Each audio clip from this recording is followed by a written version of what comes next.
Our ability to create and sustain economic growth is the defining challenge of our time. Of course, there are other challenges: healthcare, disease burdens and pandemics, environmental challenges, and of course, radicalized terrorism.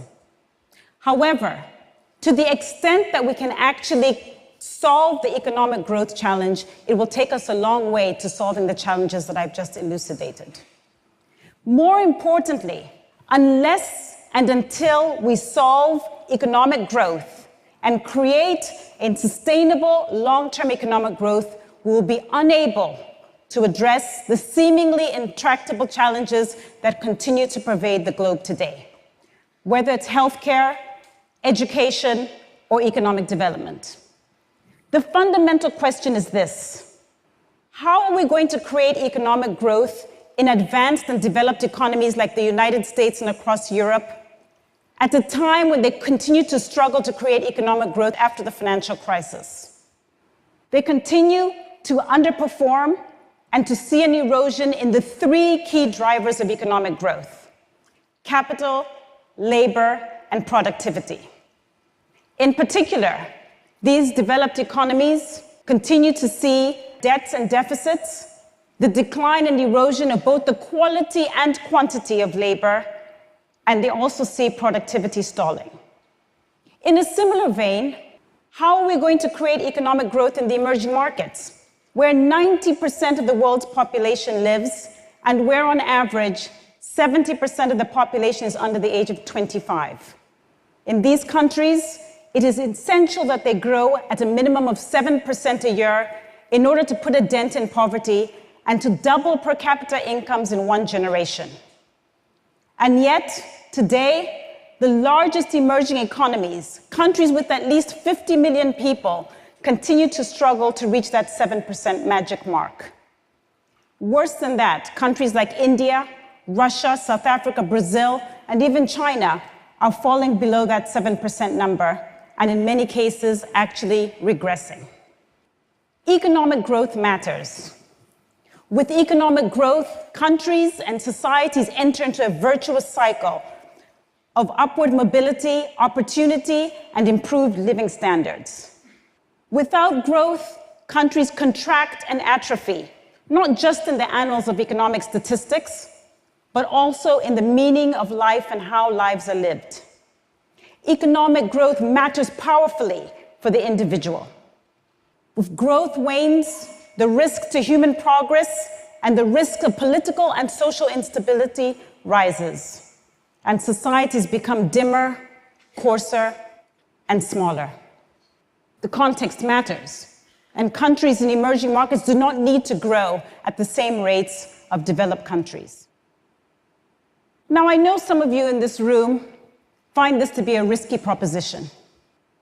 There are some people here who will turn around and be quite disillusioned by what's happened around the world and basically ascribe that to economic growth. You worry about the overpopulation of the planet. And looking at the UN recent statistics and projections that the world will have 11 billion people on the planet before it plateaus in 2100, you're concerned about what that does to natural resources, arable land, potable water, energy, and minerals. You're also concerned about the degradation of the environment, and you worry about how man, embodied in a corporate globalist, has become greedy and corrupt. But I'm here to tell you today that economic growth has been the backbone of changes moving and living standards of millions of people around the world. And more importantly, it's not just economic growth that has been driven by capitalism. The definition of capitalism, very simply put, is that the factors of production, such as trade and industry, capital and labor, are left in the hands of the private sector and not the state. It's really essential here that we understand that fundamentally the critique is not for economic growth per se, but what has happened to capitalism. And to the extent that we need to create economic growth over the long term, we're going to have to pursue it with a better form of economic stance. Economic growth needs capitalism, but it needs it to work properly. And as I mentioned a moment ago, the core of the capitalist system has been defined by private actors. And even this, however, is a very simplistic dichotomy: capitalism good, non-capitalism bad. When in practical experience, capitalism is much more of a spectrum. And we have countries such as China, which have practiced more state capitalism, and we have countries like the United States, which are more market capitalist. Our efforts to critique the capitalist system, however, have tended to focus on countries like China that are, in fact, not blatantly market capitalism. However, there is a real reason and real concern for us to now focus our attentions on purer forms of capitalism, particularly those embodied by the United States. This is really important because this type of capitalism has increasingly been afforded the critique that it is now fostering corruption, and worse still, it's increasing income inequality. The idea that there are few are benefiting at the expense of the many. The two really critical questions that we need to address is how can we fix capitalism so that it can help create economic growth, but at the same time can help to address social ills. In order to think about that framing, we have to ask ourselves, how does capitalism work today?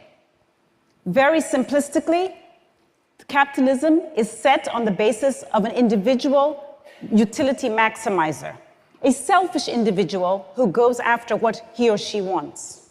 And only after they have maximized their utility do they then decide it's important to provide support to other social contracts.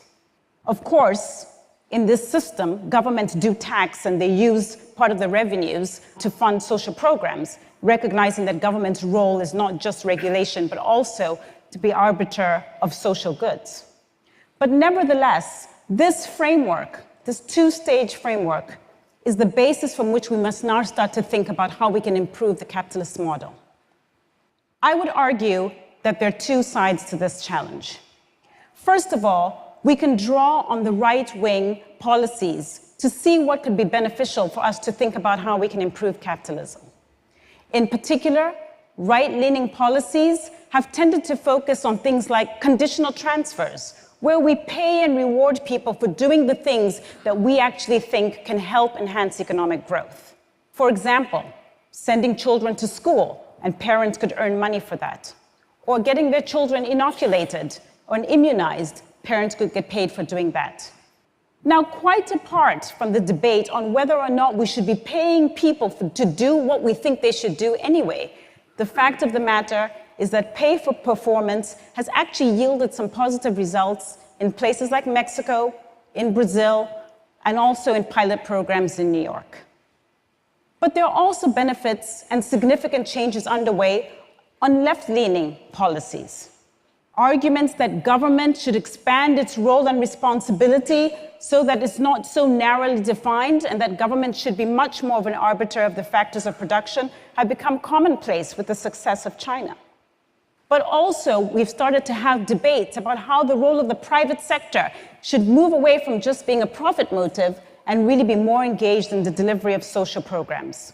Things like the corporate social responsibility programs, albeit small in scale, are a move in that right direction. Of course, also left-leaning policies have tended to blur the lines between government, NGOs, and private sector. Two very good examples of this are the 19th century, the United States, when the infrastructure rollout was really about public-private partnerships. More recently, of course, the advent of the internet has also proven to the world that public and private can work together for the betterment of society. My fundamental message to you is this: we cannot continue to try and solve the world's economic growth challenges by being dogmatic and being unnecessarily ideological. In order to create sustainable long-term economic growth and solve the challenges and social ills that continue to plague the world today, we're going to have to be more broad-minded about what might work. Ultimately, we have to recognize that ideology is the enemy of growth. Thank you.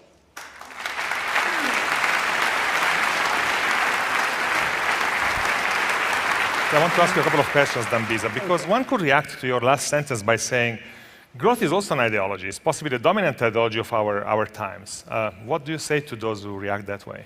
Well, I think that that's completely legitimate, and I think that we are already having that discussion. There's a lot of work going on around happiness and other metrics being used for measuring people's success and improvements in living standards. And so I think that we should be open to what could deliver improvements in people's living standards and continue to reduce poverty around the world. So you're basically pleading for rehabilitating growth, but the only way for that to happen without compromising the capacity of the earth to, take us on a long journey is for economic growth somehow to decouple from the underlying use of resources. Do you see that happening?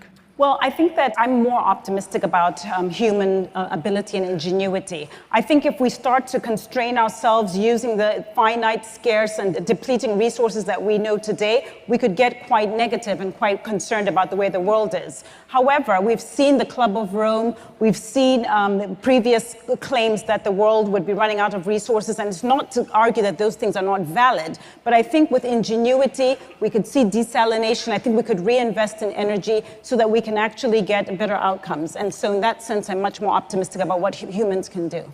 The thing that strikes me about your proposals for rehabilitating growth and taking a different direction is that you're kind of suggesting to fix capitalism with more capitalism, with putting a price tag on good behavior as incentive, or developing a bigger role for business in social issues. Is that what you're suggesting? I'm suggesting we have to be open-minded. I think it is absolutely the case that traditional models of economic growth are not working the way we would like them to. And I think it is no accident that today the largest economy in the world, the United States, has democracy, liberal democracy as its core political stance, and it has free market capitalism to the extent that it is free, free market capitalism as its economic stance. The second largest economy is China. It has deprioritized democracy, and it has state capitalism, which is a completely different model. These two countries, completely different political models and completely different economic models, and yet they have the same income inequality number measured as a Gini coefficient. I think those are the debates we should have, because it's not clear at all what model we should be adopting, and I think there needs to be much more discourse and much more humility about what we know and what we don't know. One last question. The COP21 is going on in Paris. If you could send a tweet to all the heads of state and heads of delegations there, what would you say? Again, I would be very much about being open-minded. As you're aware, the issues around the environmental concerns have been on the agenda for many times now. There was in Copenhagen, 72 in Stockholm, and we keep revisiting these issues, partly because there is not a fundamental agreement. In fact, there's a schism between what the developed countries believe and want and what emerging market countries want.